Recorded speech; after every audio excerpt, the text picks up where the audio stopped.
Ciao a tutti, eccomi qua, sono Gianluca Scribano, sono nel mio negozio di via Gregore 7 272 Roma. Oggi, come promesso, vi farò una piccolissima lezione su come si possono distinguere i mobili, se sono in stile, se sono antichi o se sono falsi. Iniziamo da questa coppia di Comò. Questa è una coppia di Comò in stile Luigi XV. Cosa vuol dire in stile? È molto importante capire la differenza tra coppia di Comò Luigi XV e coppia di Comò in stile Luigi XV. Coppia di Comò in stile vuol dire che non sono stati fatti nel periodo Luigi XV, ossia nel periodo di regno del re Luigi XV, che ha influenzato, come si sa, gli stili della ebanisteria della maggioranza dei paesi europei. Sono stati fatti successivamente e adesso vi spiegherò il perché. Prima però vorrei fare una breve premessa sul significato, sul tipo di indagine che bisogna fare quando si affrontano dei mobili antichi. Ci sono due tipi di indagine diversa, una stilistica e una tecnica. Quella stilistica si basa su ciò che vediamo, quindi basta anche voi da casa, guardate il Comò e vi chiedete in che epoca potrebbe essere stato fatto, in che area geografica potrebbe essere stato costruito. Diciamo che per conoscere gli stili, che ovviamente sono tanti, bisognerebbe studiare un pochino sui libri. Una lezione su YouTube non sarebbe senz'altro esaustiva. Ci sono tanti stili che nei paesi europei sono stati fatti. Diciamo che i paesi dove nascono gli stili sono quelli che nel 7, 800 e 900 sono stati più produttivi, sono stati paesi, diciamo, dal punto di vista culturale più influenti, quindi l'Inghilterra e la Francia. Sto parlando ovviamente dell'ebanisteria. L'Inghilterra, gli stili dei regnanti inglesi sono rimasti abbastanza confinati al Regno Unito, quindi un mobile Giorgio III piuttosto che Guglielmo IV o piuttosto che Regina Vittoria generalmente si trova, è una manifattura del Regno Unito, vale anche ovviamente per l'Irlanda. Difficilmente hanno varcato con la loro influenza la Manica. Ben altra cosa invece per gli stili dei mobili francesi. La Francia è stato un paese che ha influenzato politicamente e culturalmente la Germania, l'Italia, la Spagna e un po' tutta l'Europa. Quindi anche dal punto di vista dell'ebanisteria, quando si parla di ebanisteria si parla molto degli stili dei regnanti francesi, soprattutto il Luigi XIV, il Luigi XV, il Luigi XVI, l'Impero, il Carlo X, il Luigi Filippo e il Napoleone III. Sono regnanti che hanno influenzato gli altri paesi con i loro stili, soprattutto il nostro. Per quanto riguarda questi Comò, tornando a questo, quindi abbiamo questo tipo di indagine, l'indagine stilistica che va studiata sui libri, poi comunque io farò delle lezioni che spiegano gli stili su questo canale YouTube. A proposito, ricordatevi di iscrivervi, ancora non vi siete iscritti, per favore iscrivetevi a questo canale, così non vi perdete le lezioni. Per quanto invece riguarda l'analisi tecnica, è un pochino più complicata, non basta studiare, non ci sono corsi di laurea, non ci sono corsi esaustivi. Vi dico solo che per quanto riguarda la mia esperienza personale, io faccio questo lavoro da quando avevo 16-17 anni e ci ho messo minimo 10 anni io per capire la differenza tra un mobile del 700 autentico e uno falso, quindi è una cosa veramente molto molto difficile.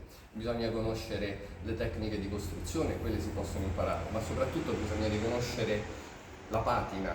Cos'è una patina di un mobile antico, in che modo invecchia nel tempo, come si fa a riconoscere un chiodo falso da uno vero. E soprattutto considerate che i falsi nel mercato dell'antiquariato purtroppo ci sono e sono fatti molto molto bene, perché non sono fatti da zero, vengono presi dei mobili antichi e vengono rimaneggiati. I falsi si trovano in tutte le epoche, nel 600 già facevano falsi, nel 700 ce ne sono tanti, ovviamente nel 700 vengono falsificati i mobili del 600, nell'800 vengono falsificati i mobili del 700 e nel 900 viene falsificato tutto. Il mercato dell'antiquariato è pieno di falsi e quindi bisogna imparare a riconoscerli per approcciarsi, oppure semplicemente per avere un'idea di ciò che si ha in casa, di ciò che si ha ereditato, di ciò che si è acquistato negli anni. Veniamo a questi Comò, quindi lasciando perdere l'analisi stilistica, ve lo dico io, questi sono due Comò in stile Luigi XV, o meglio transizione Luigi XV e Luigi XVI. Il Luigi XV si caratterizza per i fianchi mossi, talvolta anche il fronte volte è mosso, poi mano a mano che si va verso la fine del periodo Luigi XV e verso il periodo Luigi XVI c'è una certa rigidità delle forme. Questi comò stilisticamente potrebbero essere scritti a un periodo di transizione tra Luigi XV, mossa, e Luigi XVI, un pochino più di rigidità della forma. Come facciamo a capire che questi non sono dei comò autentici Luigi XV, ma sono comunque due bellissimi comò in stile Luigi XV? Bisogna ovviamente fare un'analisi tecnica, quindi non basta una fotografia, e diciamo che un antiquario esperto lo potrebbe in realtà vedere anche dalla foto, perché è difficile trovare mobili Luigi XV di queste dimensioni. Questi comò sono stati trasformati, erano probabilmente qualcosa di diverso, anche molto diverso, senz'altro più grandi. Ora se vieni qua, iniziamo dalla fodera. Nell'analisi tecnica di un mobile si guardano innanzitutto le fodere a muro, queste si chiamano fodere a muro. Quando mi mandate le foto, io vi chiedo sempre, mi mandi la foto della fodera a muro e voi mi dite, ma che è? Che cos'è? Dove sta sta fodera? Ecco, non sta in garage, è semplicemente la fodera del mobile che sta a contatto con il muro. Ora, in questo caso il falsario è stato veramente molto bravo, perché guardando questa fodera sembra ed è assolutamente una fodera di un mobile del Settecento.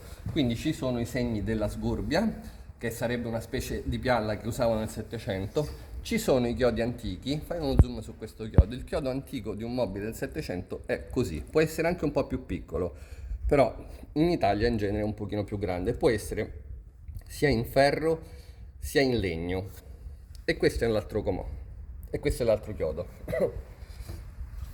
Quindi si guarda la fodera, la patina di un mobile del Settecento è esattamente questa. Il piano non deve avere delle differenze sostanziali dalla fodera, e questo non ce le ha. Questo piano nasce probabilmente con questa fodera.